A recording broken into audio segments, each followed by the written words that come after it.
नमस्कार, शिवराज न्यूजच्या बातमीपत्रामध्ये आपल्या सर्वांचे सहर्ष स्वागत आहे। जर तुम्ही नवीन असाल तर आज आमचे चॅनल लाईक करा, शेअर करा, सबस्क्राइब करा आणि पाहूया या बातमीचा सविस्तर वृत्तांत। इचलकरंजीतील श्री शिवतीर्थ परिसरात होणाऱ्या ई बस स्थानकास शिवतीर्थ ई बस स्थानक असे नाव द्या।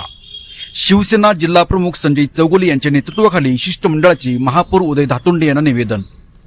इचलकरंजी महानगरपालिकेच्या वतीने शहरात ई बस सुविधा सुरू करण्यात येत आहे।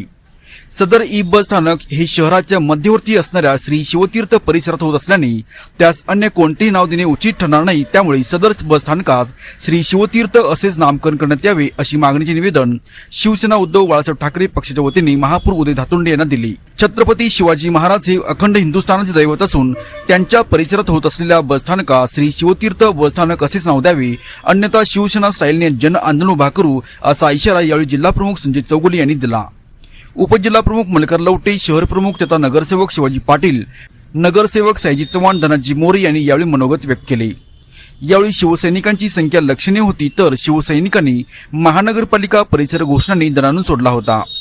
यावेळी महिला आघाडी उपजिल्हा संघटिका मंगलाताई मुसळे, युवासेना तालुका प्रमुख अभिजित लोले, शहर प्रमुख सागर जाधव, शहर समन्वयक रतन वाझे, राजेंद्र मोकाशी, गणेश जंगटे, अरविंद मस्के, कुमार धप्पाधुळे, शीतल मगदुम, जोहिब हलगले, असलम खलीफा, कबीर लाटवडे, संतोष गौड, अविनाश धुळगोडे, सागर सातपुते, विनायक पवार, मारुती बने, सतीश कोळेकर, उत्तम टेंबुगडे, बाबासाहेब जाधव, महिला आघाडीच्या शुभा कोलप, शोभा माने, लक्ष्मी बुर्ले, परवीन माकांजार, सूरज लाड, धारासिंग राजपूत, चेतन आगलावे, प्रथमेश कंदले, राहुल घुगरे, अमित पडियार, मल्लेश अळसंगी, यशवंत चव्हाण, सलमान राजा यांच्यासह शिवसैनिक, युवासैनिक मोठ्या संख्येने उपस्थित होते। बघत राहा फक्त शिवराज न्यूज सोबत।